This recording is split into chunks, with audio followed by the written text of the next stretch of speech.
దేవుని నామానికి మహిమ కలుగును గాక. మన ప్రభువును ప్రియరక్షకుడైన యేసుక్రీస్తు దివ్య నామములో క్రీస్తు పేరిట మీ అందరికీ శుభములు మొదలు తెలియపరుస్తున్నాను. ఈ యొక్క ప్రభు యొక్క పునరుద్ధాన దినములో మనమందరము లేచి నిలబడినట్లయితే 100వ కీర్తనను పిలుపు వాక్యంగా చదువుకొని ప్రార్థనా పూర్వకంగా ఈ యొక్క ఆరాధనను మనం ప్రారంభించుకుందాం. సామ్ నంబర్ 100వ కీర్తనను పిలుపు వాక్యంగా చదువుకొని ప్రార్థనా పూర్వకంగా ఈ యొక్క ఆరాధన మనం ప్రారంభించుకుందాం. సమస్త దేశములారా యెహోవాకు ఉత్సాహధ్వని చేయుడి, సంతోషముతో యెహోవాను సేవించుడి. ఉత్సాహగానము చేయుచు ఆయన సన్నిధికి రండి. యెహోవాయే దేవుడని తెలుసుకొనుడి. ఆయనే మనల్ని పుట్టించెను, మనం ఆయన వారము, మనం ఆయన ప్రజలము, ఆయన మేపు గొర్రెలము.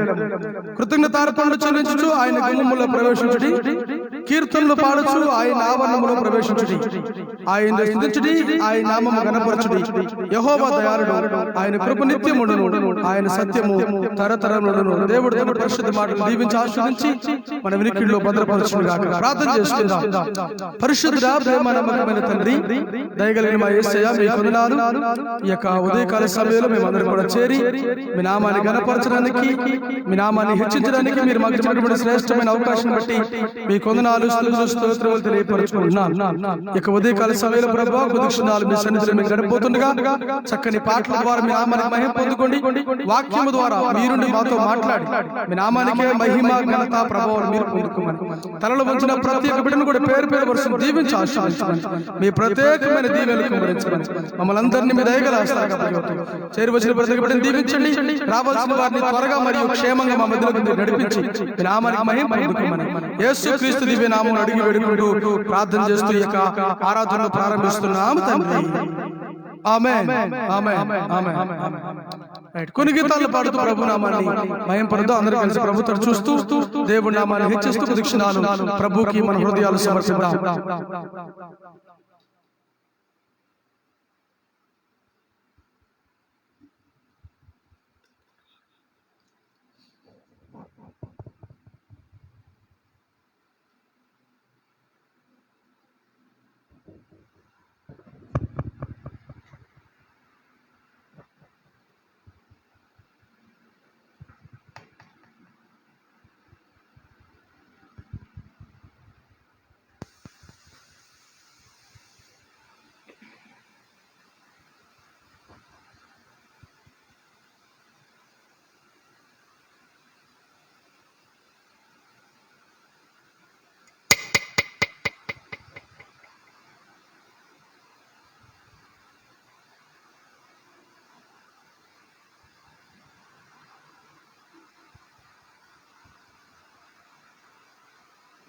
Praise the Lord.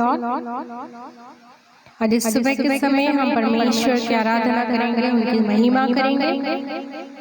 इस जुलाई महीने के पहले इतवार के दिन, पहले रविवार के दिन परमेश्वर के आंगनों में आके उनकी महिमा करना कितना ही सौभाग्य का दिन है, सौभाग्य का समय है।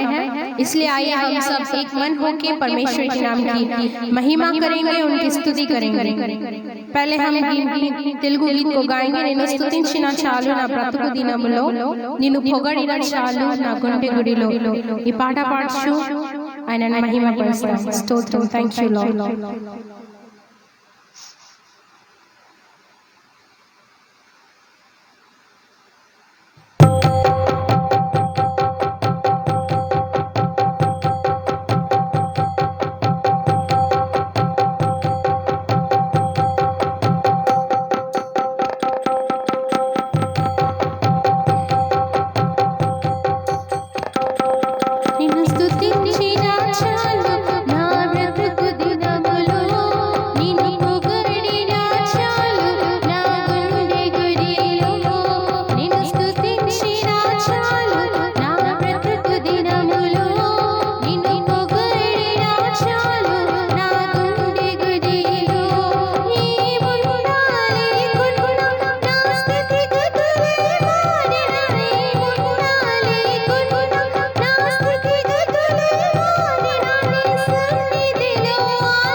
प्रेज द लॉर्ड, परमेश्वर के नाम की महिमा हो।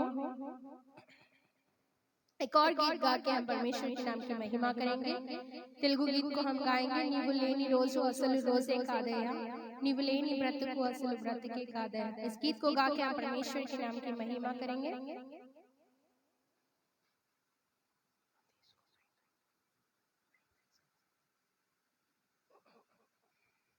Thank you Lord. ఆయన లేని రోజు అసలు రోజే కాదు, ఆయన లేని బ్రతుకు అసలు బ్రతకడమే వ్యర్థం. కాబట్టి ఈ పాట పాడుచు ఆయన మహిమ పరుస్తాము, ఆయన స్తుతిస్తాము. బాధ కలిగిన వేళలో మనకు నెమ్మదిని ఇచ్చిన ఆ దేవాది దేవుని స్తుతిస్తాము. మన కన్నీరుని తుడిచి మనం చేయి పట్టుకొని లేపిన ఆ దేవాది దేవుని మహిమ పరుస్తాం. Thank you Lord Jesus. దేవుని స్తోత్రం.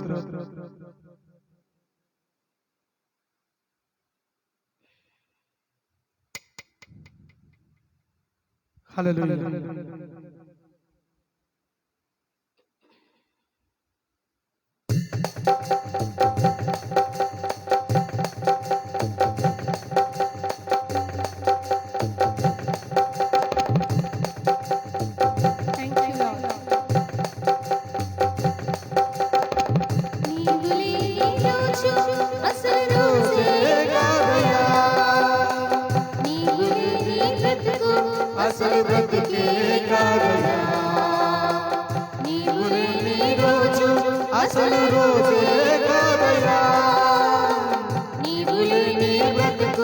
అసలు బ్రతుకే కాదయా, నీవే లేకపోతే నేనసలే లేనయ్యా, నీవే లేకపోతే నేనసలే లేనయ్యా. నీవు లేని రోజు అసలు రోజే కాదయా, నీవు లేని బ్రతుకు అసలు బ్రతుకే కాదయా, నీవు లేని రోజు అసలు రోజే కాదయా, నీవు లేని బ్రతుకు అసలు బ్రతుకే కాదయా. నీవే లేకపోతే నేనసలే లేనయ్యా, నీవే లేకపోతే నేనసలే లేనయ్యా. నెమ్మది నాకిచ్చావు, నా కన్నీరు తుడిచి నా చేయి పట్టావు. బాధ కలుగు వేళలో నెమ్మది నాకిచ్చావు, నా కన్నీరు తుడిచి నా చేయి పట్టావు. నిన్ను విలువనన్నావు, కృపా నన్ను విలువనన్నావు, నా దేవుడన్నావు.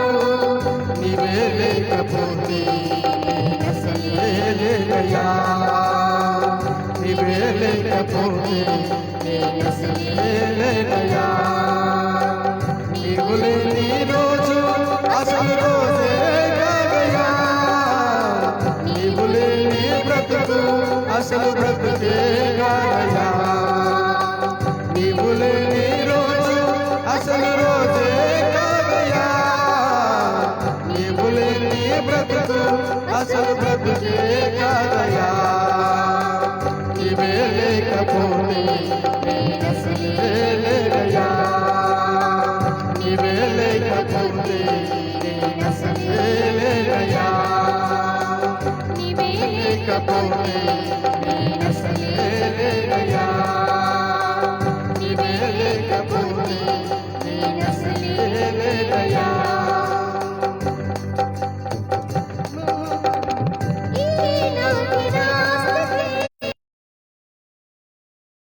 నీకు కృపా భాగ్యమే, ఈనాటి నా స్తుతి నీవు నాకు ఇచ్చినదే. నేను కలిగి ఉన్నవన్నీ నీ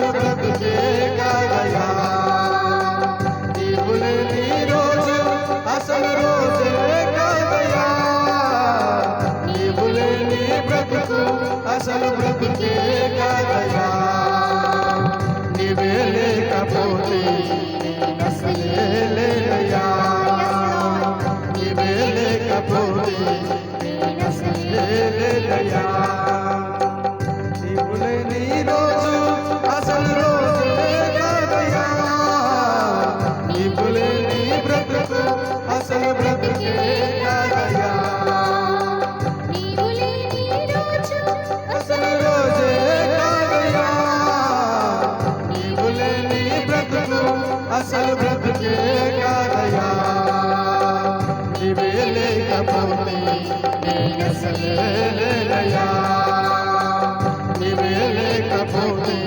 నేనసలే లేనయ్యా నీవే లేకపోతే నేనసలే లేనయ్యా నీవే లేకపోతే నేనసలే లేనయ్యా నీవే లేకపోతే నేనసలే లేనయ్యా నీవే లేకపోతే నేనసలే లేనయ్యా. Thank you Lord. ఆయన లేని రోజే రోజే కాదు, ఆయన లేని బ్రతుకు అసలు బ్రతికే కాదు. మన జీవితంలో గత 6 నెలలు 6 months దేవుడు మన అందరినీ భద్రపరిచాడు. ఈ లోకంలో ఎలాంటి పరిస్థితులు వచ్చినప్పుడు కూడా మనం ఈ రోజు బ్రతికి ఉన్నామంటే కేవలం ఆయన కృప, ఆయన దయ. సో మరొక గీతం పాడుచుండి మహిమ పరుస్తాం. హిందీ పాట మనందరికీ తెలిసిన పాట, యీशु मसीह तेरे जैसा कोई नहीं, हम गाए होसाना. నేను హోసానా పాడుచు ఆయన మహిమ పరుస్తాము. ఆయన లాంటి వాడి గొప్ప దేవుడు ఇంకెవ్వరూ లేరు కాబట్టి ఆయన మహిమ పరుచుకుంటూ స్తుతిస్తామా? అందరం కలిసి మౌనంగా ఉండకుండా ఆయన స్తుతిస్తాం. Thank you Lord Jesus.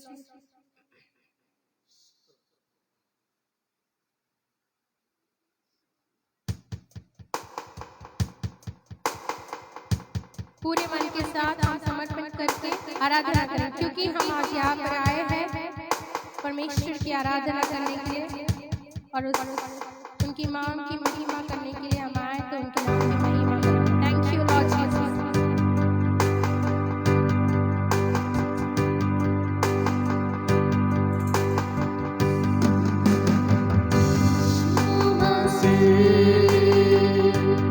तेरे जैसा है कोई नहीं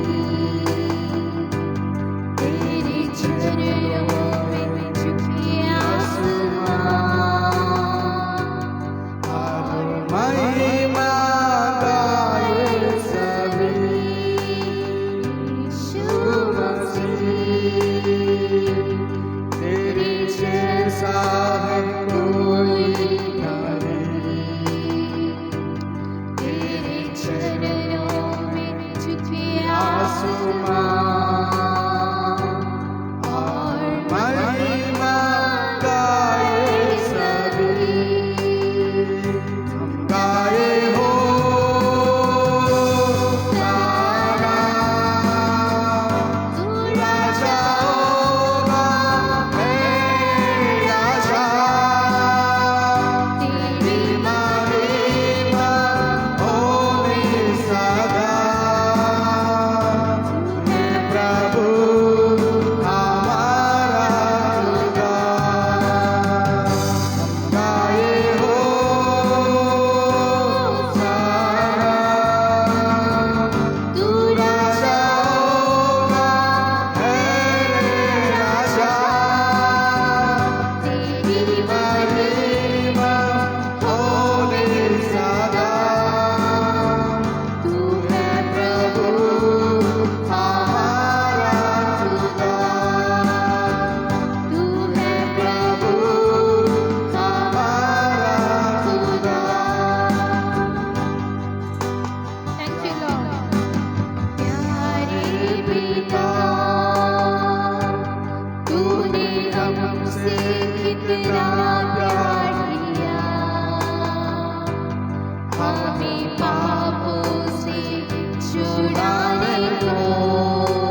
थैंक यू। वो राजाओं का राजा परमेश्वर है, वो हमारा पिता परमेश्वर है। आज उनके नाम की महिमा हम करेंगे। उसके चरणों पे सारी आसमान भी झुकती है, उसके शब्द से सागर भी कांप उठता है। ऐसे महान परमेश्वर की आराधना करना क्या ही सौभाग्य है। क्यों ना हम अपने पूरे मन को समर्पित करके, प्रभु कहता है जो मेरी आराधना करेगा वो पूरे बल के साथ और पूरे आत्मा के साथ आराधना करना है। तो हम अपने आप को और बार समर्पित करके हिंदी का गीत हम सब जानते हैं, उस गीत को प्यार करूंगा मैं और ज्यादा तुझसे, आराधना और गहराई से इस गीत को हम गा के हम परमेश्वर के नाम की महिमा करेंगे। Thank you Lord. అందరు కలిసి పాడదాం, అందరు కలిసి ప్రభు తట్టు చూద్దాం. స్తోత్రం. Thank you Jesus. హల్లెలూయా.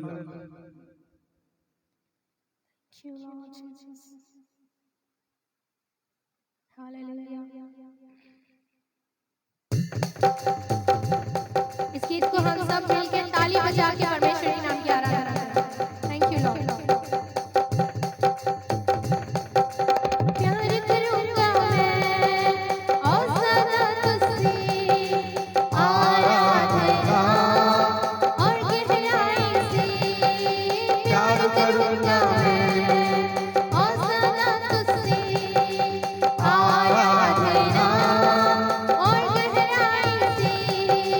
पूरे मन से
आराधना आराधना। Praise the Lord. परमेश्वर के नाम की महिमा। Thank you Jesus.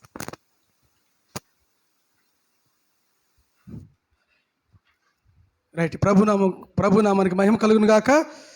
shall we all stand? हम लोग खड़े हो जाएंगे।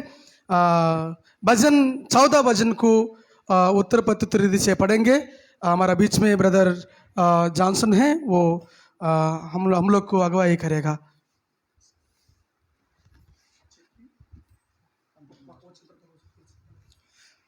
आइए हम सब भजन संहिता 14 भजन निकालेंगे और उसमें से अपन एक वचन मैं पढ़ूंगा, उसके बाद फिर आप लोग पढ़िए, फिर मैं पढ़ूंगा, फिर आप पढ़िए, फिर इस रीति से हम लोग अंतिम जो वचन है सब एक साथ मिलकर पढ़ेंगे। मूर्ख ने अपने मन में कहा, कोई परमेश्वर है ही नहीं। वे बिगड़ गए, उन्होंने घिनौने काम किए हैं, कोई सुकर्मी नहीं।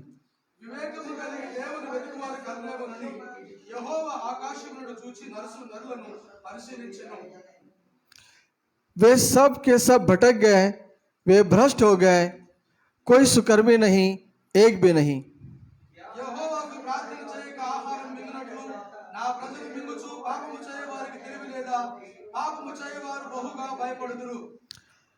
वहां उन पर भय छा गया, क्योंकि परमेश्वर धर्मी लोगों के बीच में निरंतर रहता है।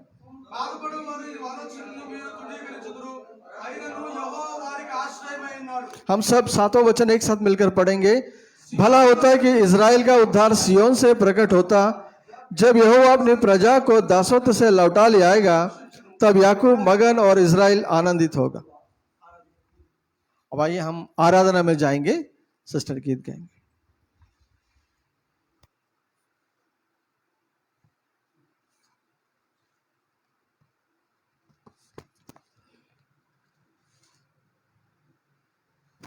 ऐसे सब लोग खड़े हो जाएंगे।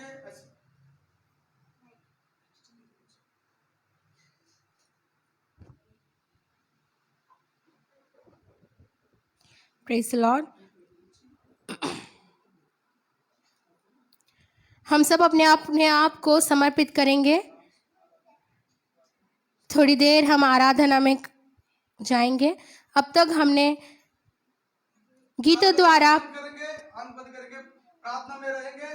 परमेश्वर का वचन के लिए हम सब लोग हमारा हृदय को तैयार कर लेंगे।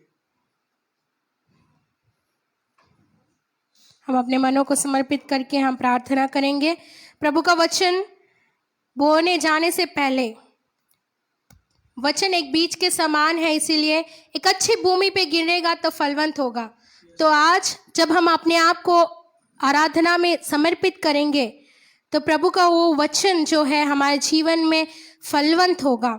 तो उसके लिए हम अपने आप को पूरी रीति से समर्पण करेंगे, अपने आँखों को बंद करेंगे और प्रभु में पूरी रीति से समर्पित होके हम प्रार्थना के साथ, आराधना के साथ हम आगे बढ़ेंगे। कोई भी इधर उधर देखने की जरूरत नहीं है। अपने आप को आंखें बंद करके परमेश्वर के नाम के लिए समर्पित करते हुए, अगर आपको कोई दुख है, परेशानी है, प्रार्थना में आप परमेश्वर के साथ बताइए। आराधना में प्रभु छुटकारा देंगे आपको और आपके जीवन में अद्भुत कार्य करेंगे। अपने आप को समर्पित करते हुए इस गीत को गाएंगे। सारे सृष्टि के मालिक तुम ही हो। इस गीत को हम गा के हम परमेश्वर की आराधना करेंगे। Thank you Lord Jesus.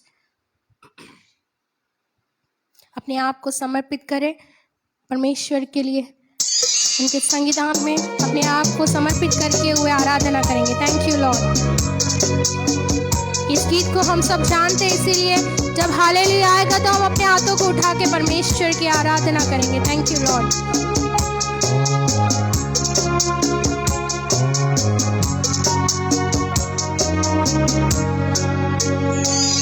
सारी सृष्टि के मालिक तुम ही हो, सारी सृष्टि के रक्षक तुम ही हो।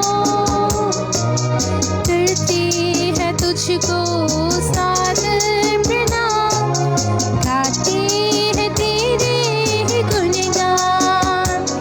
सारी सृष्टि के मालिक तुम ही हो, सारी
हम उसके हाथों की रचना है, उसकी करुणा के लिए हम समर्पित करें।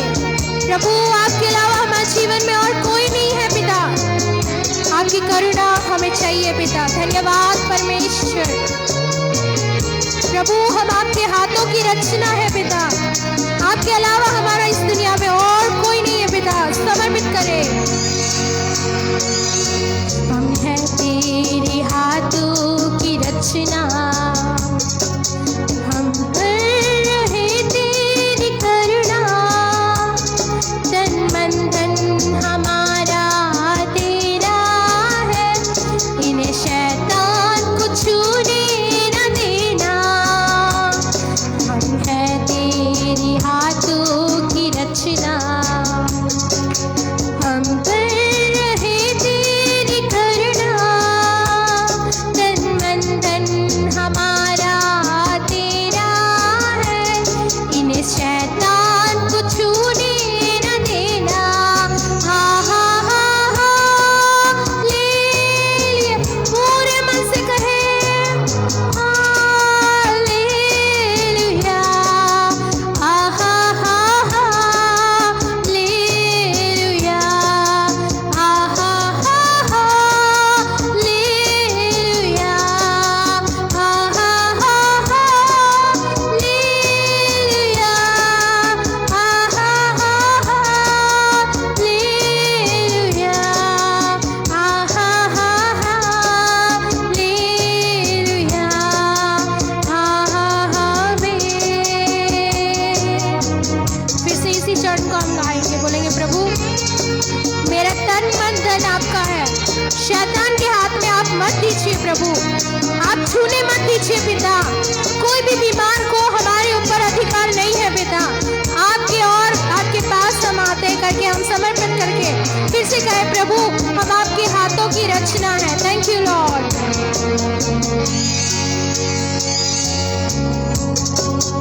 हाथों की रचना, हम पर रहे तेरी करुणा, तन मन धन हमारा है, इन शैतान को छूने न देना। हम हैं तेरी हाथों की रचना, हम पर रहे तेरी करुणा, तन मन धन हमारा तेरा है, इन शैतान को छूने न देना। आहा हा हा लेलुया। फिर से कहे प्रभु जी, आपके अलावा इस दुनिया में हमारा सहारा और कोई नहीं है प्रभु। हम परीक्षा में ना पड़े, इसलिए आपकी करुणा हम पर दीजिए पिता। इस संकट काल में प्रभु, आप हमारे प्राणों को बचाइए, हमारे परिवारों को आप बचाइए पिता, हमारे बच्चों को आप बचाइए प्रभु, हमारे देश के ऊपर आपकी दया होने पाए पिता। Yes Lord. लेलुया। हा हा हा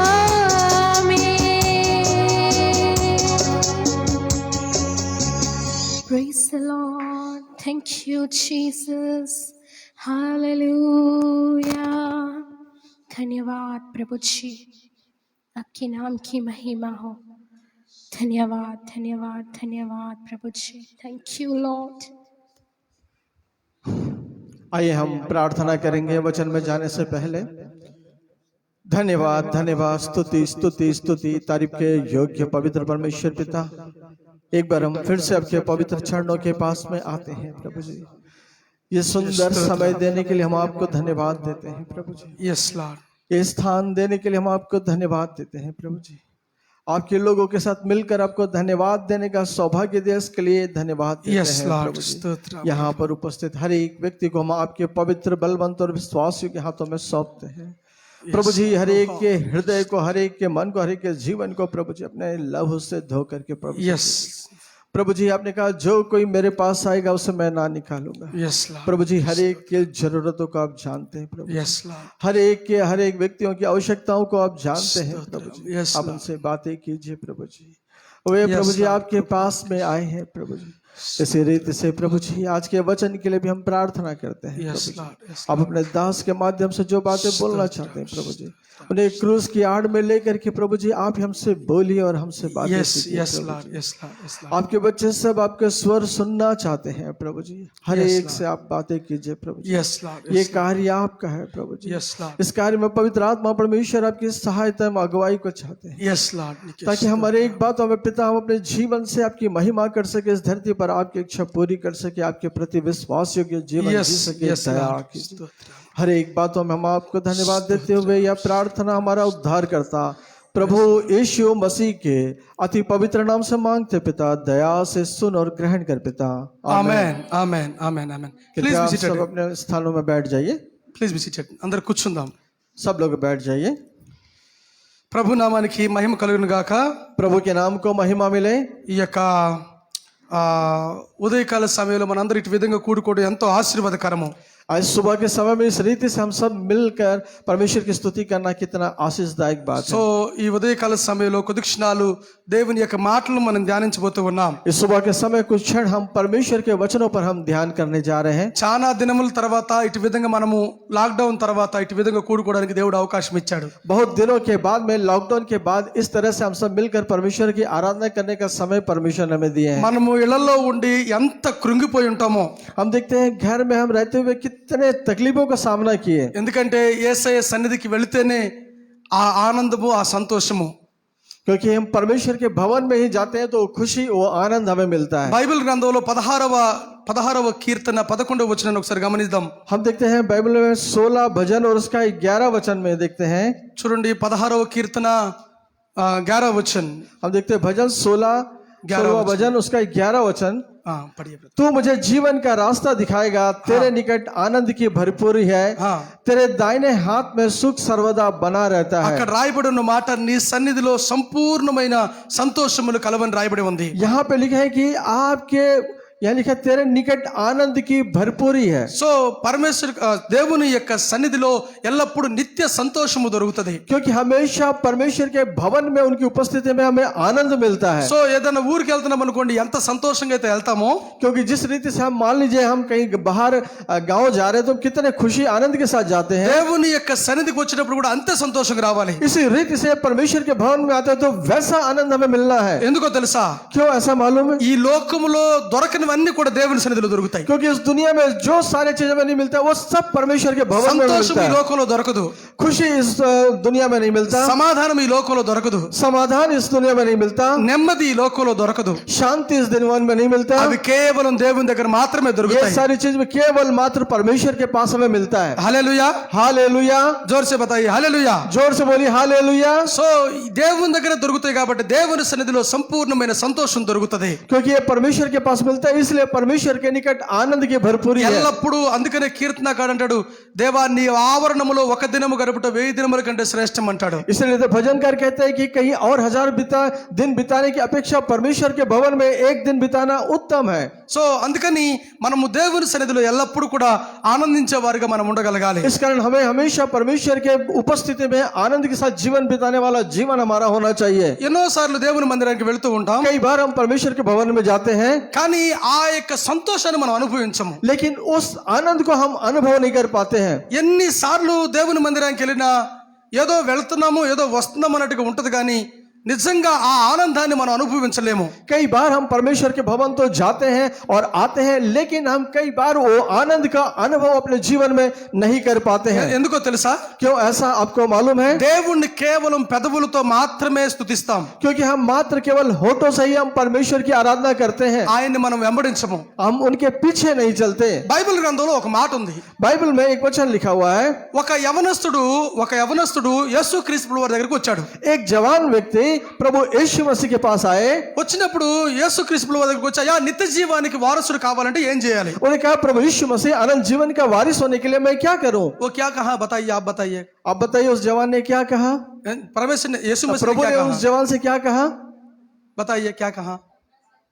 हाँ, परमेश्वर को आराधना करना है, परमेश्वर से प्यार करना है, प्रेम रखना है करके बोले थे। उन्होंने बोले अपने सारी शक्ति, सारे मन, सारे बुद्धि के साथ परमेश्वर की आराधना करना, उनसे प्रेम करना कर। इमीडिएट గా యవనస్తుడు రియాక్ట్ అయిపోయాడు। और वो రియాక్ట్ అయిపోయాడు. వెంటనే उन्होंने సమాధానం तुरंत ఇచ్చాడు. उसके जवाब दिया उन्होंने, వెంటనే నేను ఇవి చిన్నప్పటి నుంచి చేస్తున్నాను అన్నాడు. प्रभु ये तो मैं बचपन से करते हुए आ रहा हूँ। అప్పుడు ప్రభు అన్నాడు, तब प्रभु ने कहा, నీకున్నవన్నీ కూడా విడిచిపెట్టి నన్ను వెంబడించమన్నాడు. तेरे पास जितना है धन वो सब भेज, कंगालों को बांट कर मेरे पीछे हो जा। तब क्या हुआ आप बताइएगा.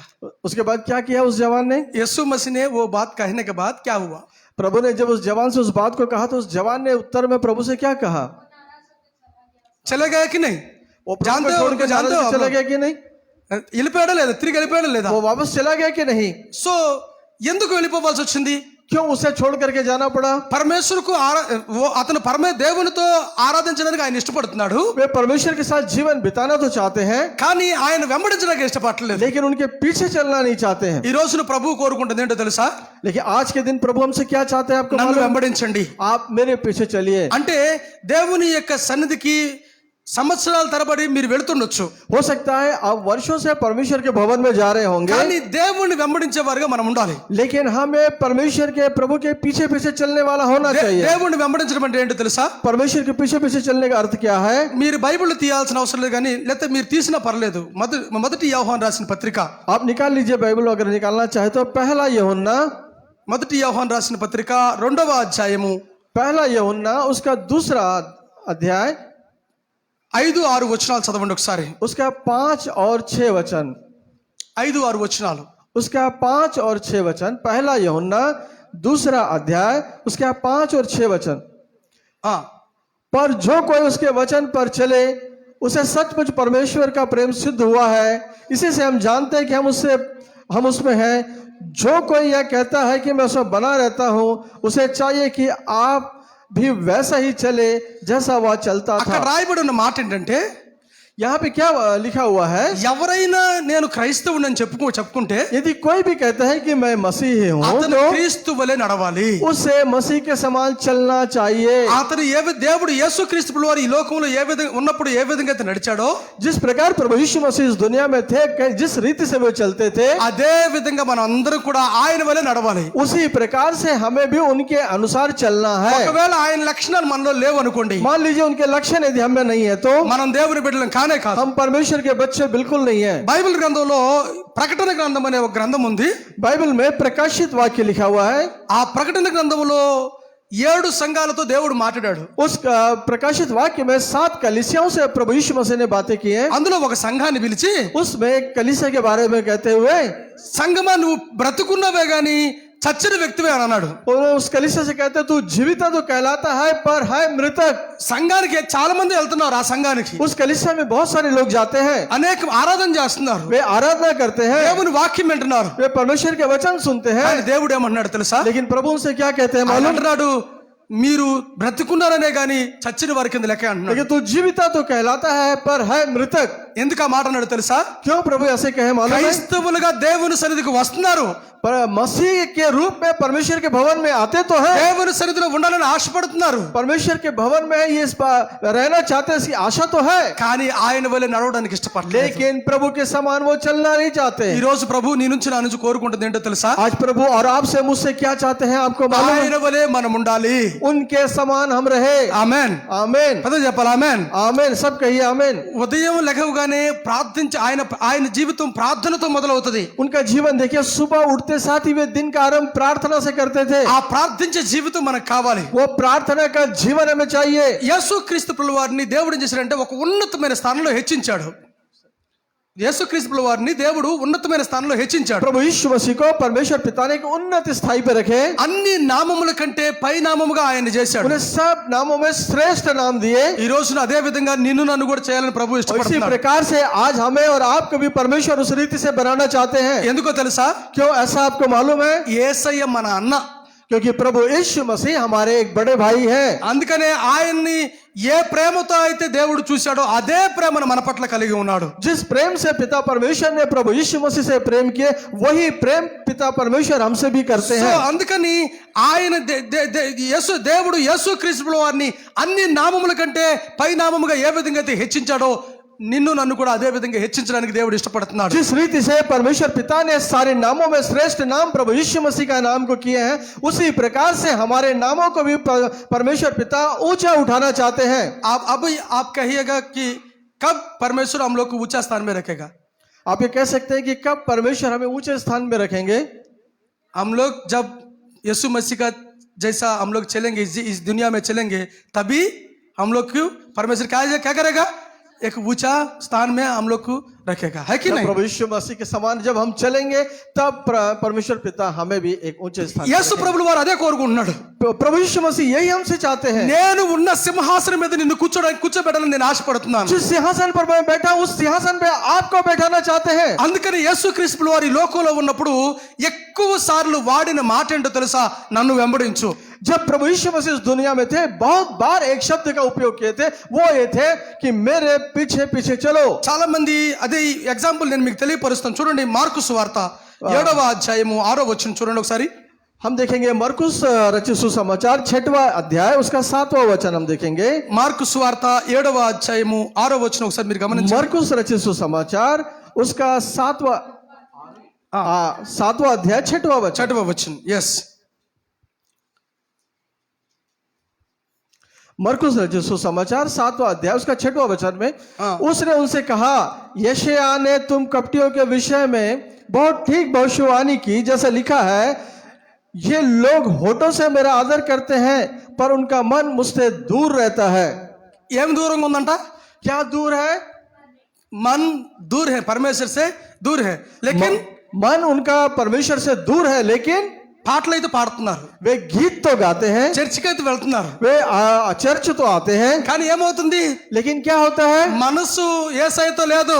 लेकिन उनका मन प्रभु यीशु मसीह के साथ में नहीं है। దేవుని సన్నిధికి వచ్చే ప్రతి ఒక్క వ్యక్తి దీవించబడని ఆశపడతాడు. हाँ, परमेश्वर के भवन में आने वाला हर एक व्यक्ति आशीष तो पाना चाहते ప్రతి हैं। ఒక్క వ్యక్తి మంచి ఉన్నతమైన స్థానంలో ఉండాలని కోరుకుంటాడు. हर एक व्यक्ति एक उन्नत स्थाई में रहना तो चाहते हैं। ఎప్పటి వరకైతే నీ మనసు యేసయ్యతో పాటు ఉండదో, जब तक आपका मन प्रभु यीशु मसीह के साथ में नहीं रहेगा, అప్పటిదాకా నువ్వు దీవించబడలేవు. तब तक आप आशीष को नहीं पा सकते। అప్పటిదాకా నువ్వు ఆత్మీయ జీవితంలో ఎదగలేవు. तब तक आप अपने आत्मिक जीवन में उन्नति नहीं पा सकते। బైబిల్ గ్రంథంలో ఒక మాట రాయబడి ఉంది. बाइबल में एक वचन लिखा हुआ है, ప్రియుడా, నీవు ఆత్మలో ఎదిగే కొలది हे प्रिय, जिस रीति से तू आत्मिक उन्नति कर रहा है, అన్ని విషయముల్లో ఎదుగుదువు. उसी रीति से सारी बातों में बढ़े। ఈ రోజు నీవు ఆత్మలో ఎదగడం నేర్చుకుంటే, यदि आज आप आत्मिक जीवन में यदि बढ़ना सीख जाए तो, నీ మనస్సును నీ హృదయాన్ని ప్రభువుకిచ్చి నీవు దేవుని యందు ఎదగడం నేర్చుకుంటే, यदि आप मन और हृदय को प्रभु को देकर उनमें यदि आप बढ़ते जाए तो ఆటోమేటిక్ దేవుడు నిన్ను ఉన్నతమైన స్థానంలో హెచ్చిస్తాడు.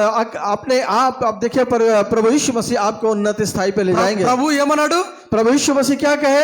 నన్ను, నా రాజ్యాన్ని మొట్టమొదటి వెతకండి, पहले मेरे राज्य और धर्म की खोज करो, అప్పుడు నీకేం కావాలో అవన్నీ నేను అనుగ్రహిస్తాను. तब आपकी जो भी आवश्यकता है वो प्रभु यीशु मसीह पूरा करेंगे। ఎంత గొప్ప మాటలో ఒకసారి గమనించండి. कितनी महान बात है, इसे ध्यान में रखिए। చాలా సార్లు దేవుని యొక్క వాక్యాన్ని మనం నిర్లక్ష్యం చేస్తా ఉంటాం. कई बार हम परमेश्वर के वचन का नजरअंदाज करते हैं। నిర్లక్ష్యం చేయకూడదు. नजरअंदाज नहीं करना चाहिए, భూమి ఆకాశములైన గతించిపోవునేమో గాని యేసయ్య మాట ఒక్కడు కూడా గతించిపోదు. क्योंकि आकाश और पृथ्वी टल सकती है, लेकिन परमेश्वर का वचन कभी नहीं टल सकता है। ఎప్పటికీ విడిచిపోదు. वे कभी भी नहीं छोड़ के जाएगा।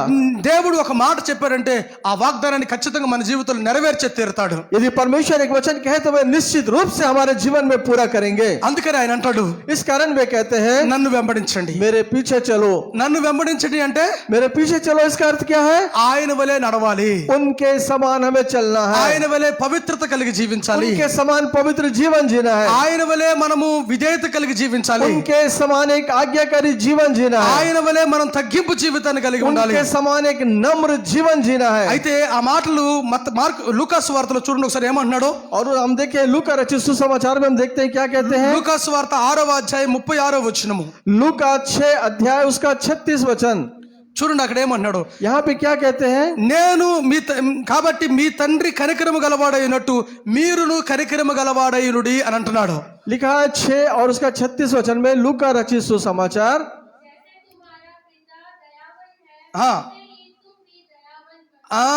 ఆయన ఏ విధంగా కనికరం గలవాడైనాడో మీరు కూడా అలాగే ఉండండి. जैसा हमारा पिता दयावंत है, वैसे हमें भी दयावंत बनना है। ఆయన ఏ విధంగా అయితే ప్రేమ కలిగి ఉన్నాడో అదే ప్రేమను మీరు కూడా ఇతరుల పట్ల చూపించి అదే ప్రేమను కలిగి ఉండండి. जिस प्रकार से प्रभु यीशु मसीह का प्रेम था, वैसा प्रेम हमें दिखाते दूसरों के प्रति हमें दिखाना है। ప్రభు కోరుకుంటుంది ఇది.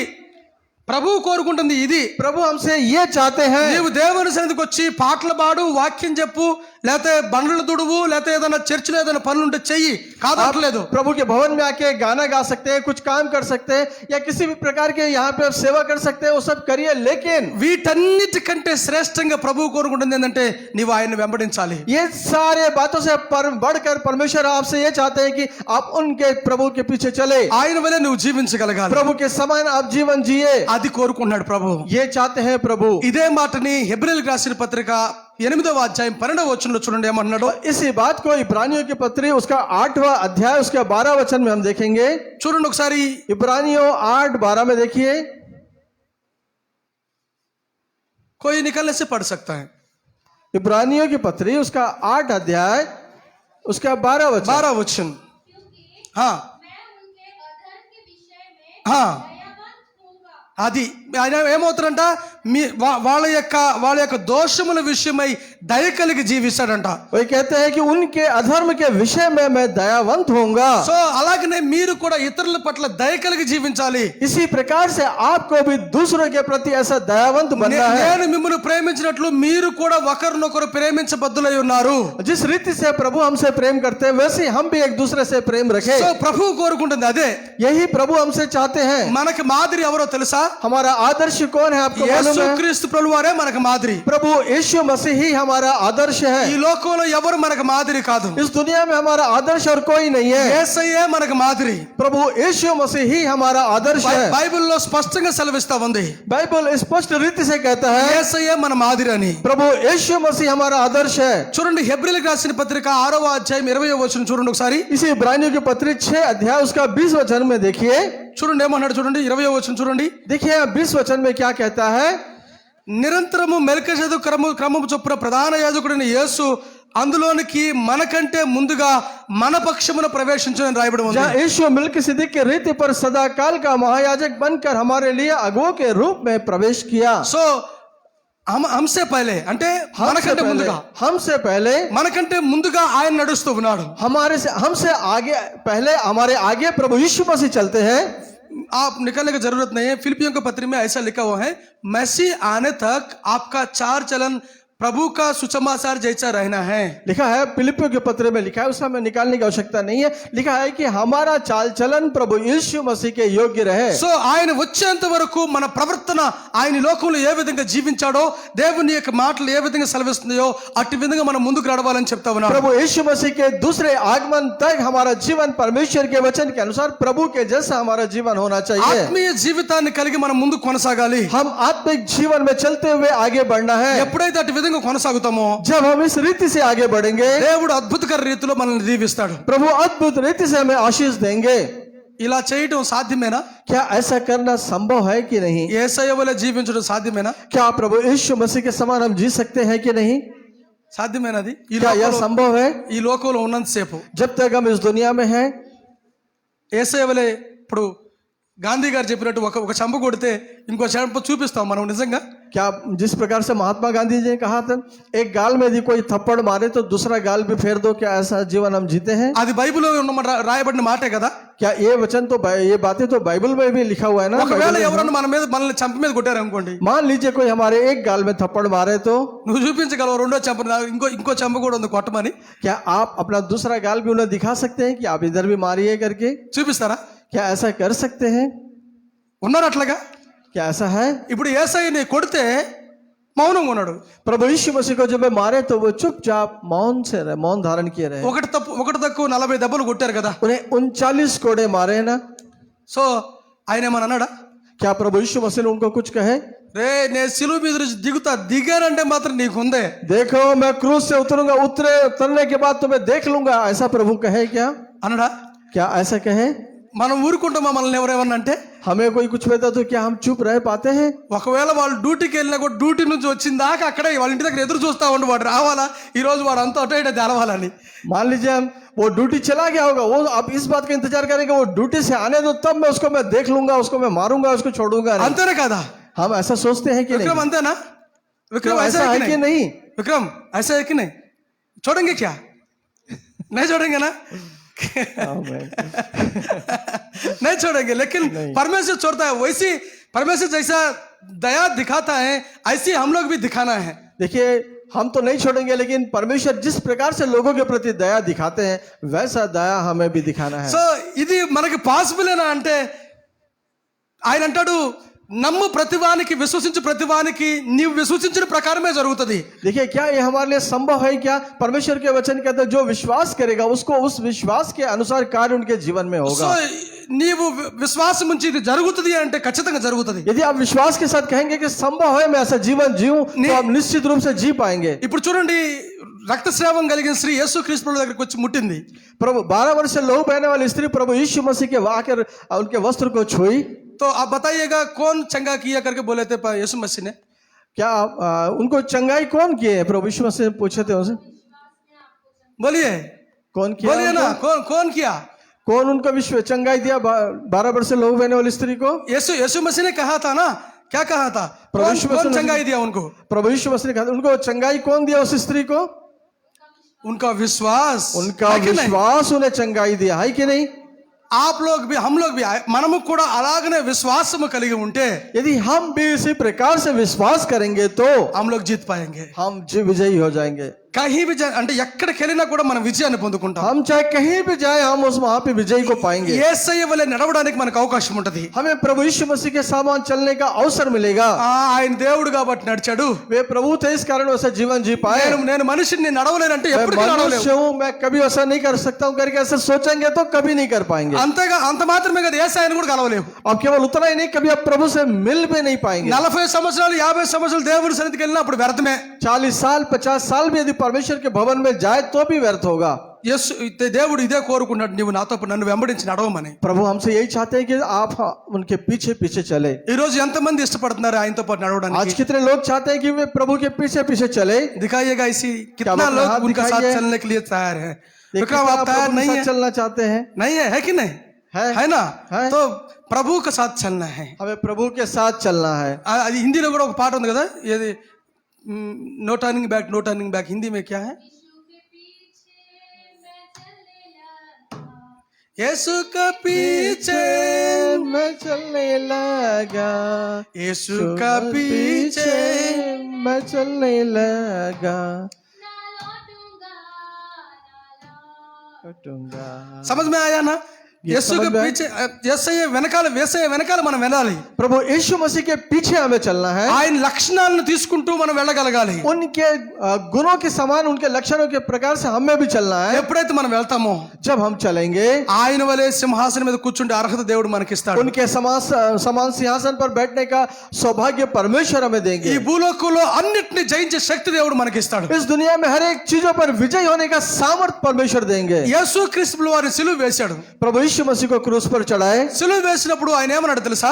जब क्रूस पर चढ़ाए तब प्रभु यीशु मसीह ने क्या कहा? నిశ్శబ్దంగా ఆయన 7 మాటలు పలికి సైలెంట్ అయిపోయాడు। वे 7 वाणी को क्रूस पर कहे और वे मौन धारण करे। చనిపోయాడు కూడా, वे मर भी गए, కానీ लेकिन దేవుడు అతను లేపాడు। परमेश्वर ने उन्हें मृतकों में से जिलाए। ఈ లోకంలో इस दुनिया में యేసయ్యతో పాటు నువ్వు నడుస్తున్నప్పుడు आप जब प्रभु यीशु मसीह के साथ चलेंगे तो అవమానాలు రావచ్చు, हो सकता है आपका अपमान हो నిందలు రావచ్చు, सकता है निंदा आए, కష్టాలు రావచ్చు, हो सकता है कष्ट आए, బాధలు రావచ్చు। हो सकता है तकलीफ आए। వీటన్నిటిలో విజయాన్ని దేవుడే ఇస్తాడు। इन सब में परमेश्वर आपको जयवंत करेंगे। ఆమేన్। आमीन।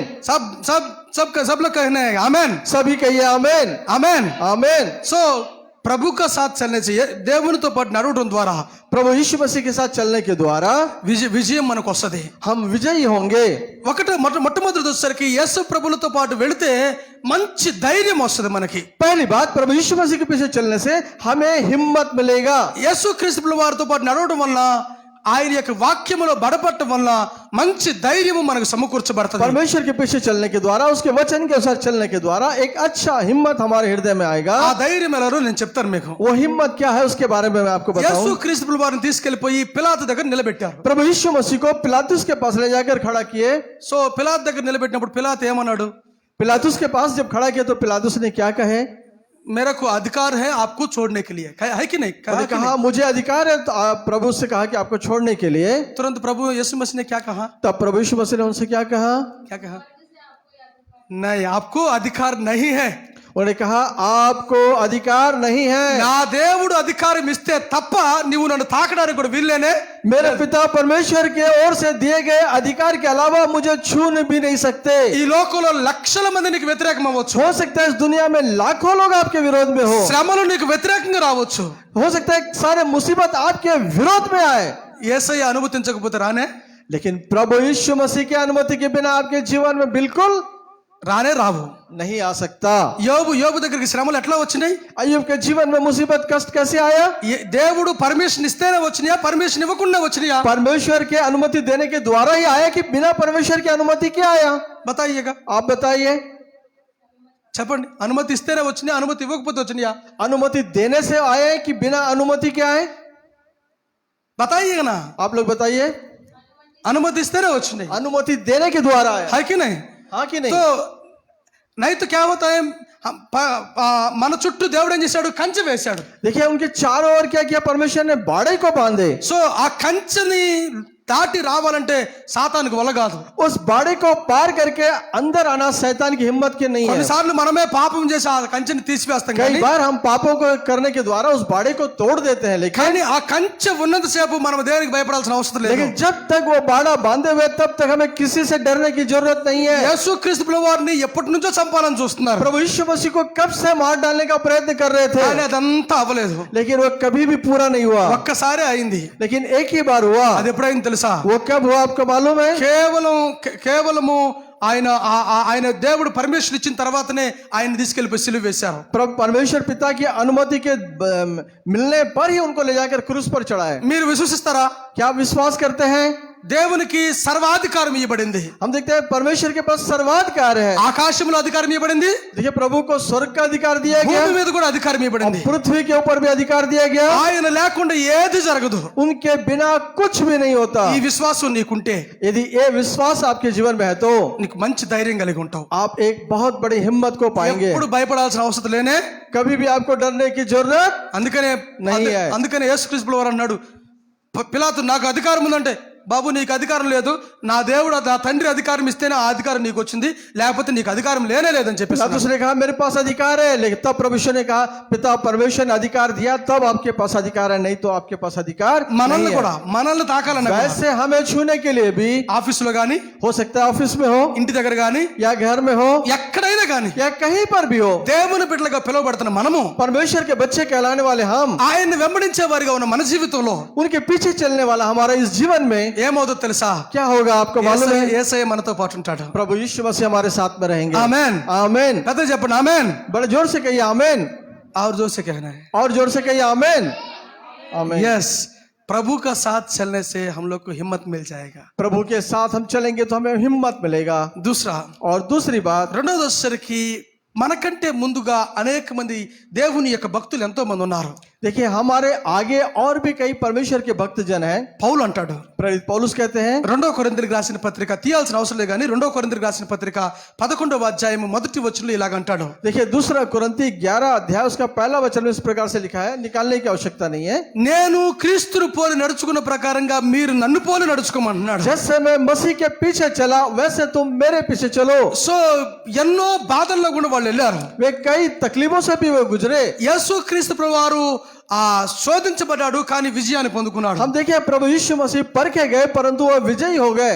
आप बताइएगा कितना बार पौल ने तब दबल दिनाड़ो? अब देखिए प्रेरित पौलुस कितने बार मार खाए, बताइएगा? आप बताइए। बहुत बार। प्रभु का नाम के लिए वो मरने के भी तैयार था. वे प्रभु के नाम के लिए वे मरने के लिए भी तैयार थे। ऐसी మనకంటే ముందుగా మన పితరులు, మన భక్తులు అంటే దేవుని యొక్క భక్తులు ఎంతో మంది ఉన్నారు మనకంటే. हम देखते हैं हमारे से पहले हमारे पूर्वज कई भक्त लोग, వాళ్ళు విజయాన్ని పొందుకున్నారు. వాళ్ళు वे लोग अपने जीवन में विजय को पाए।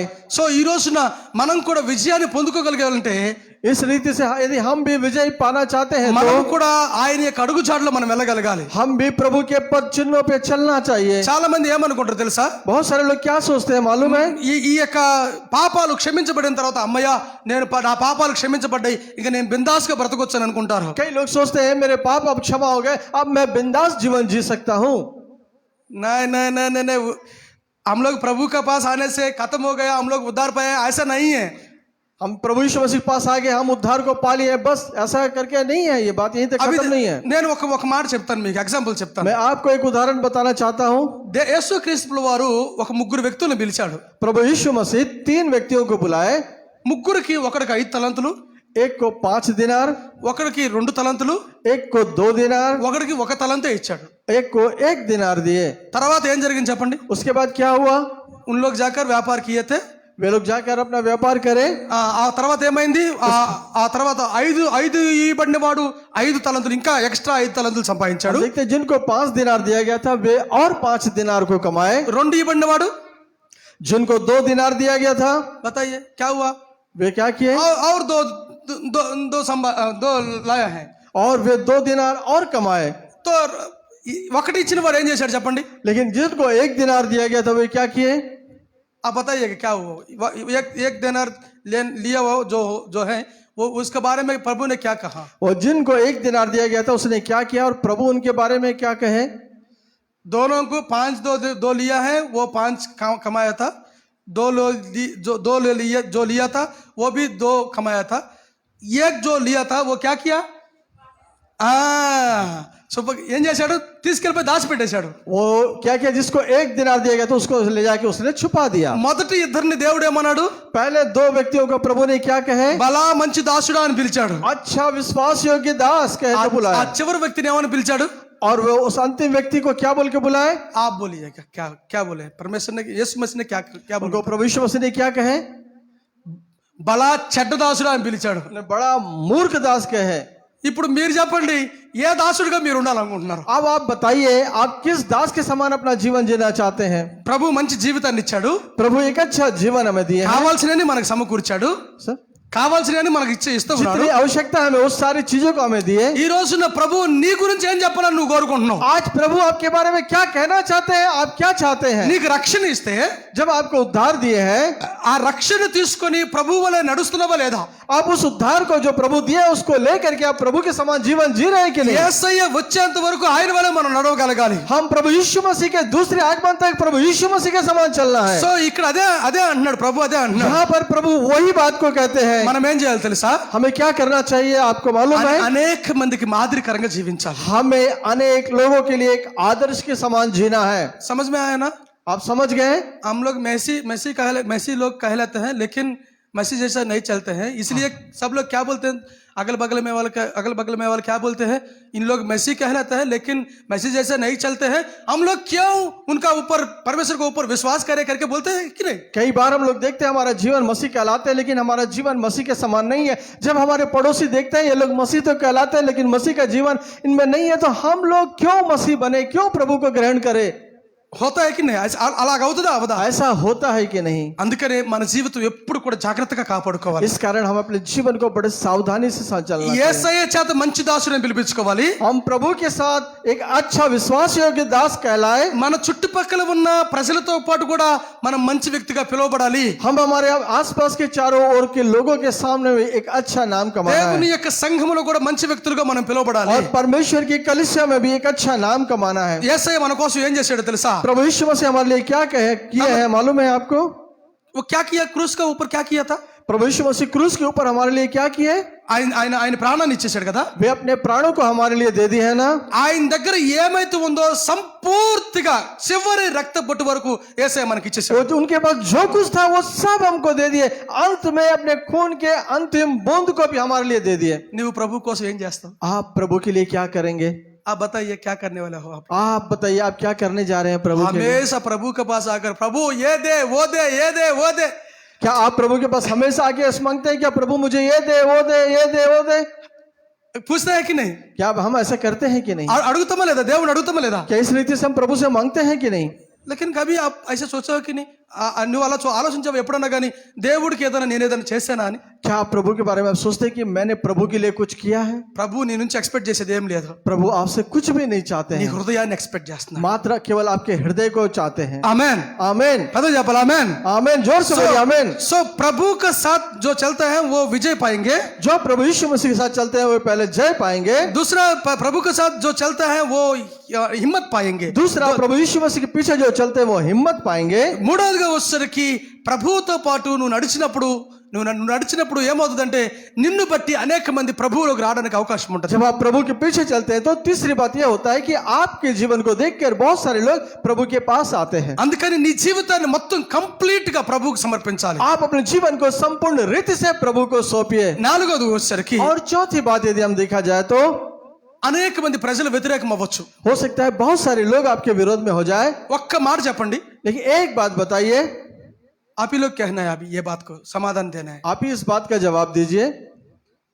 యేసుక్రీస్తు ప్రభు వారికి అక్కడున్న వారందరూ ఎందుకు వ్యతిరేకమయ్యారు? प्रभु यीशु मसीह के विरोधी वहां के सारे लोग क्यों बन गए?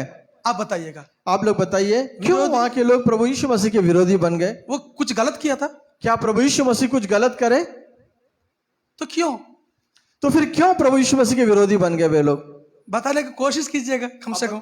आप बताने का कोशिश कीजिए, कुछ जवाब देने का कोशिश कीजिए. ఆయన ఏమైనా గలత్ చేశాడా? क्या प्रभु यीशु मसीह कुछ गलत काम करे? बताइए. आप बताइए, क्या किया? क्या उन्होंने कुछ गलत काम किए? नहीं किया ना? नहीं किए ना? क्यों विरोध हो गया उन लोग? क्यों उन लोग प्रभु यीशु मसीह के विरोधी बन गए? ఎందుకయ్యారు తెలుసా? क्यों बन गए हैं आपको मालूम है? ఎందుకంటే क्योंकि యేసయ్య పాపాన్ని ఖండించాడు. क्योंकि प्रभु यीशु मसीह ने पाप का खंडन किए. ఇప్పుడు చూడండి, ఎదుటి వ్యక్తిని నువ్వు తప్పు చేస్తున్నావు అని అన్నసేపు మంచి ఫ్రెండ్షిప్ ఉంటది. जब तक आप दूसरे व्यक्ति को आप ये नहीं कहें कि आप ये काम गलत कर रहे हैं, तब तक आप लोग उनके साथ एक अच्छा मित्रता रहेगा. బ్రదర్ తప్పు చేస్తున్నాడు అనుకోండి, लेकिन मान लीजिए ब्रदर गलती कर रहे हैं, నేను బ్రదర్ మీరు తప్పు చేస్తున్నాను और అనుకోండి, मैंने कहा ब्रदर आप ये गलत कर रहे हैं, రేపు నుంచి నాతో బలకడే. दूसरे दिन कल से वो मेरे से बातें नहीं है कि करेंगे. नहीं? हाँ, है कि नहीं? అట్లాగనే మనం దేవుని బిడ్డలుగా బ్రతుకుతున్నప్పుడు అనేక మంది మనకు వ్యతిరేకంగా నిలబడతారు. इसी प्रकार से जब हम प्रभु के पीछे चलेंगे तो बहुत सारे लोग हमारे विरोधी बन सकते हैं, కానీ लेकिन ప్రభు కోసం మనం నిలబడగలగాలి. हम फिर भी प्रभु के लिए हमें खड़े रहना है. యేసుక్రీస్తు వారి దగ్గరికి प्रभु यीशु मसीह के पास వేల మంది ప్రజలు వచ్చారు. हजारों लोग आए, కానీ ఆయన పాపాన్ని ఖండిస్తున్నప్పుడు అనేక మంది ఆయన విడిచిపెట్టి వెళ్ళిపోతా ఉన్నారు. जब उन्होंने पाप का खंडन किया, बताइए ये पाप है, गलत है, तो अनेक लोग उन्हें छोड़कर चले गए. मैं सही बोल रहा हूं कि नहीं करके एक बार ऐसी యోహాను సువార్త తీయండి ఒకసారి. मैं इस बात को मैं जो कह रहा हूँ वो सही है कि नहीं, वैसे दिखाना चाहता हूँ. यूहन्ना रचित सुसमाचार को एक बार 6వ निकालिए, అధ్యాయము. उसका 6वां अध्याय. యోహాను సువార్త 6వ అధ్యాయము यूहन्ना रचित सुसमाचार उसका 6वां अध्याय 15వ వచనం ఒకసారి ఊరికి గమనించండి. उसका 17 वचन को एक बार देखिए. 15 వచనం 15 वचन को एक बार देखिए. చూడండి. यानी అక్కడ చూడండి, వాడు వెళ్ళి చూడండి 15వ వచనం చూడండి. 15 वचन देखिए. यीशु यह जानकर ఆ कि वे मुझे राजा बनाने के लिए पकड़ना चाहते हैं, ఆ फिर पहाड़ पर अकेला चला गया. ఆ తర్వాత 66వ వచనాన్ని చూడండి. उसका 66 अध्याय 66 वचन को देखिए. इस पर हाँ उसके चेलों में से बहुत से उल्टे फिर गए हाँ और उसके बाद उसके साथ ना चले. అర్థమైందా మీకు? आपको समझ में आया? 66వ వచనంలో 66 वचन में అక్కడ అనేక మంది యేసును వెంబడించే వాళ్ళు అనేక మంది వెనక్కి తిరిగి వెళ్ళిపోయారు. इस पर उसके चेलों में से बहुतों ने उल्टे फिर गए. ఎందుకో తెలుసా? क्यों ऐसा हुआ मालूम है? పాపాన్ని గద్దించకూడదు. क्योंकि पाप का खंडन नहीं करना है. పాపాన్ని గద్దిస్తే మనల్ని ఎవరు కూడా ప్రేమించరు. हम यदि पाप का खंडन करें तो हमसे कोई प्रेम नहीं ఈ करेंगे. రోజున ఒక విషయాన్ని మనం గమనించాలి. आज के दिन एक बात को हमें जानना है. అనేక ఎగ్జాంపుల్స్ మనం చూసాం. अनेक उदाहरणों को हम देखे हैं. యేసయ్యను మనం వెంబడిస్తున్నప్పుడు, हम प्रभु यीशु मसीह के पीछे चलते हैं, तब పాపం చేసే వ్యక్తిని पाप करने वाले व्यक्ति को ఖండించే వ్యక్తిగా మనం ఉంటాం. हमें उसे पाप का खंडन करने वाले व्यक्ति के रूप में रहेंगे. మనకెందుకులే అని పక్కకి వెళ్ళిపోము. यदि हम अपने आप को उससे मुझे क्या संबंध है बोल के हम पीछे छुड़ा के नहीं जाएंगे. ఎవరైనా తప్పు చేస్తుంటే मान लीजिए कोई गलत कर रहा है तो తప్పు చేసే వ్యక్తిని గద్దించి తీసుకొని రాగలగాలి. उस पाप करने वाले व्यक्ति को डांट कर उनको पाप से फेर कर प्रभु के पास लाना है. అప్పుడు ఏమైంది చెప్పండి? तब क्या होगा అప్పుడు बताइए? ఏమైందంటే ఒక వ్యక్తిని నిత్య నరకంలో నుంచి తప్పించిన వ్యక్తి అవుతావు. तब एक व्यक्ति को अनंत नरक से बचाकर वो जीवन में प्रवेश करने वाले व्यक्ति बनाएंगे. అందుకనే యేసయ్యలో నువ్వు 4వ వచ్చరికి యేసయ్యలో నువ్వు ఉన్నప్పుడు అనేకమైన వ్యతిరేకతలు రావచ్చు. अब चौथी बात, जब आप प्रभु यीशु मसीह में रहेंगे के पीछे चलेंगे तो कई लोग आपके विरोधी हो सकते हैं, కానీ ప్రభు కోసం నిలబడటం వల్ల लेकिन प्रभु के लिए खड़े और रहने के द्वारा దేవుడు మనకు విజయాన్ని ఇస్తాడు. परमेश्वर हमें विजय देंगे. యేసుక్రీస్తు వారు చనిపోయాడు, प्रभु यीशु मसीह मर गए, కానీ పునరుద్ధరణ తిరిగి లేచాడు. लेकिन वो मृतकों में से फिर जीत उठे. ఈ రోజున మనం ఓడిపోయిన వ్యక్తుల్లాగా కిందకి దిగజారిపోతుండొచ్చు. हो सकता है आज हम हारे हुए व्यक्ति के रूप में दिखाई दे सकते हैं, लेकिन కానీ విజయం మందే. विजय हमारा हमारा ही है। आमेन। आमीन। कहते जब जोर से बोलना है, जोर से बोलिए, और जोर से बोलिए, जोर से बोलिए। जो प्रभु के साथ चलता है उसका जीवन మంచి మంచి విధానంలో ఉన్నతమైన స్థానంలో వాళ్ళు ఉంటారు. जो प्रभु के पीछे चलते हैं उनका जीवन एक उन्नत स्थाई पर रहेगा। చూడండి ఈ వచనం చదివి మనం ముగించేసుకుందాం. अंतिम में एक वचन पढ़ेंगे, उसके बाद हम समाप्त ఇదే करेंगे। యోహాను రాసిన పత్రిక इसी यूहन्ना रचित सुसमाचार में మొదటి యోహాను సువార్త 8వ అధ్యాయం 12వ వచనం చూడండి ఒకసారి. इसी यूहन्ना रचित सुसमाचार 8 अध्याय उसका 12 वचन को हम देखेंगे। 12వ వచనం పढ़िए। यीशु ने फिर लोगों से कहा, जगत की ज्योति मैं हूँ, जो मेरे पीछे हो लेगा वह अंधकार में ना चलेगा परंतु जीवन की ज्योति पाएगा। समझ में आया ना? आपको समझ में आया? ఎవరైతే ఆయన వెంట వెళ్తారో जो लोग प्रभु के पीछे चलेंगे వారు వెలుగులో నడిచినట్లు లెక్క. वे एक ज्योति में चलेंगे। ఎప్పుడు ఇది లేదు అది లేదు అది లేదు ఇది లేదు అని ఎప్పుడు కూడా సొనుక్కోరు వాళ్ళు. वे कभी भी कहेंगे नहीं, वो कुड़कुड़ाएंगे नहीं, ये नहीं है, वो नहीं है, वो नहीं है, ये नहीं, ऐसा नहीं कहेंगे। ఎల్లప్పుడు సంతోషంగా ముందుకెళ్తారు. वे लोग हमेशा आनंद के साथ आगे बढ़ते जाएंगे। ఆమేన్. आमीन। అందుకనే ప్రభు అపోస్తలుడైన పౌలు అంటాడు, इस कारण प्रेरित पौलुस कहते हैं, ఎల్లప్పుడు ప్రభువునందు ఆనందించండి. हमें हमेशा सदा प्रभु में आनंदित रहना है। మరలా చెప్పుతున్నాను ప్రభువునందు ఆనందించండి. मैं फिर कहता हूँ प्रभु में आनंदित వాళ్ళు रहो। చీకటిలోకి వెళ్ళరు. वे अंधकार में नहीं चलेंगे।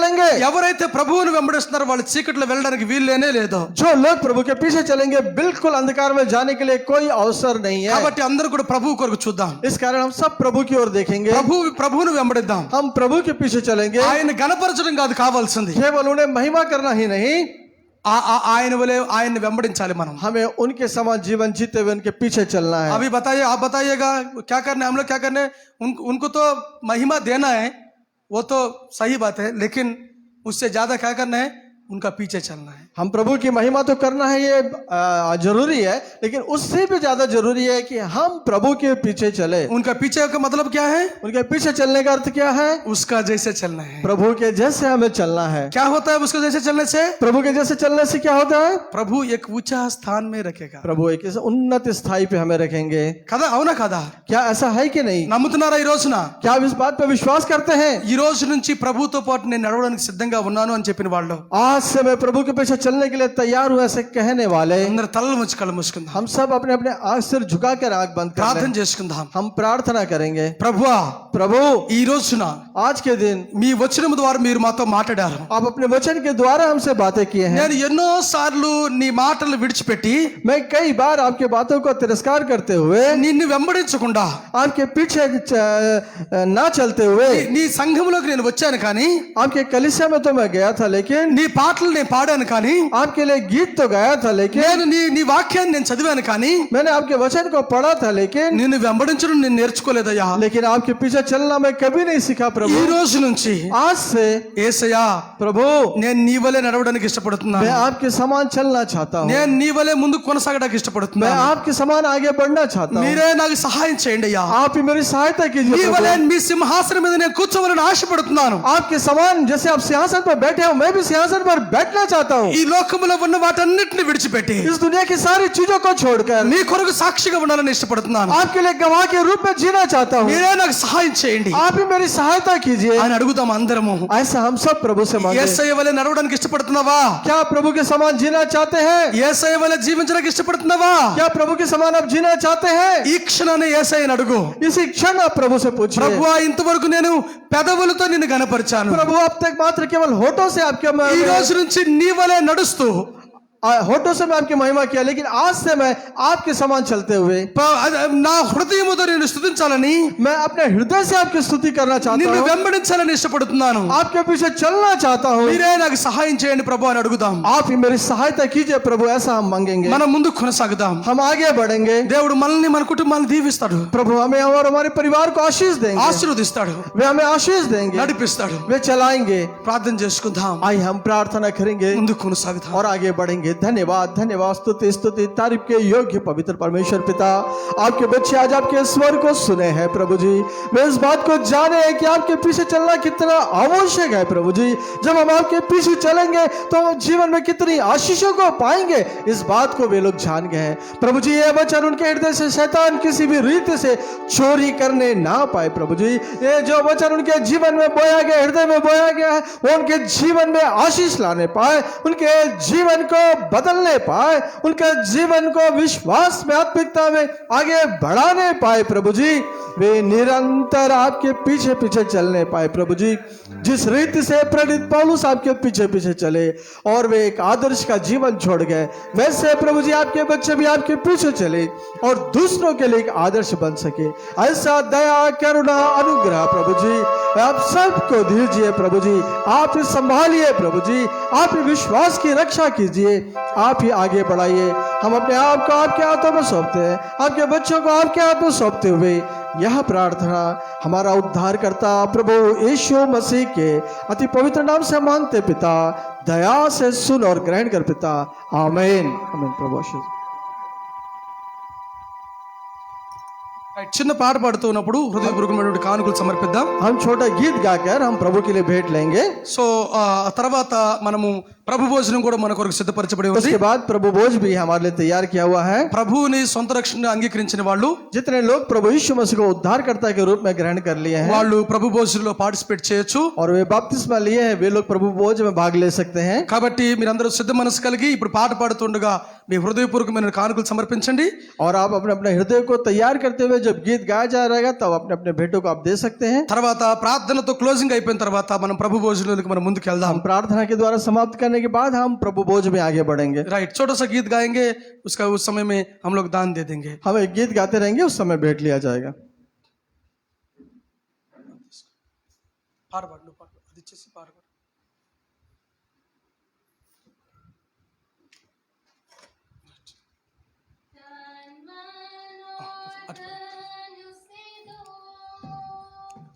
अपने यीशु को सब कुछ दो, क्योंकि उसके द्वारा उद्धार जीती आत्मा का दान उसे दो, तन मन धन और उसे दो। घर यीशु के बनना चाहो, कुछ करके दिखाना होगा।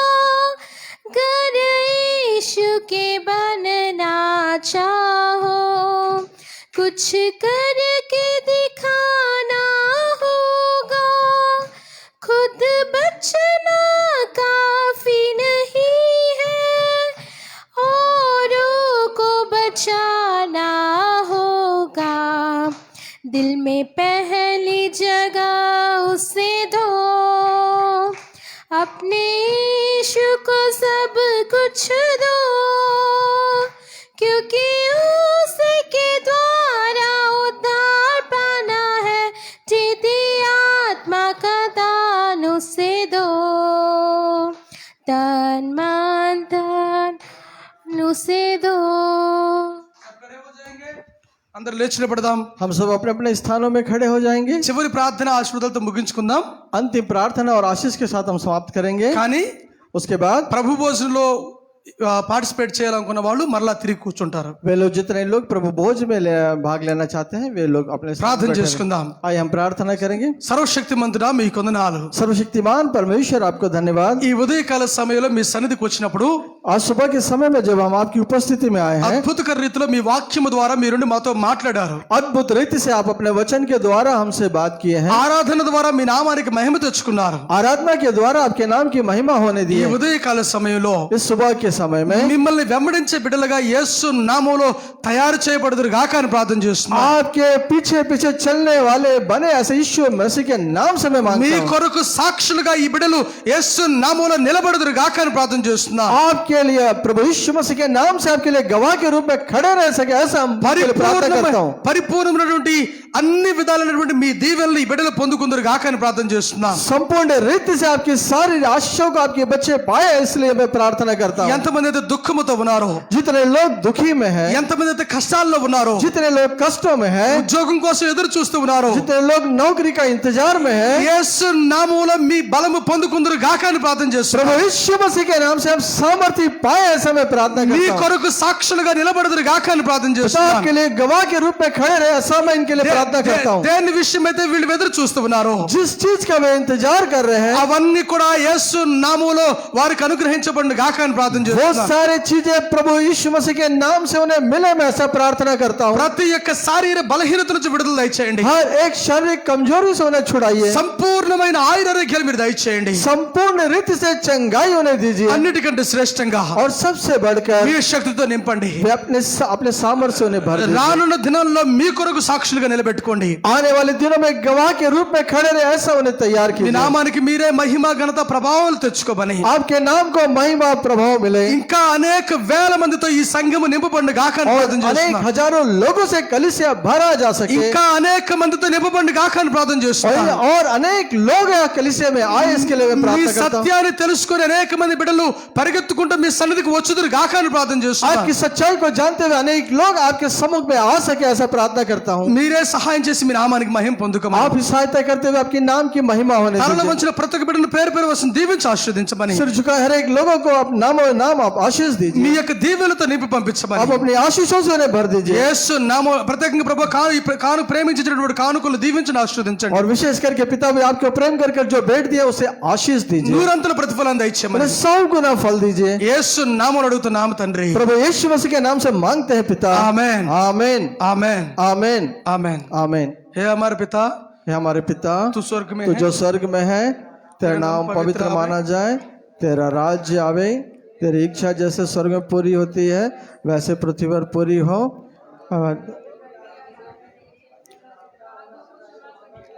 मैं अपराधों को क्षमा किया, परंतु बुराई से बचा, क्योंकि राज्य पराक्रम और महिमा सब सदा तेरी। आमेन आमीन। आमेन आमेन आमेन।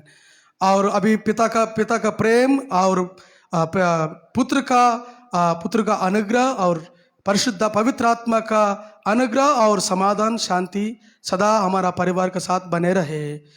आमेन आमेन आमेन आमेन।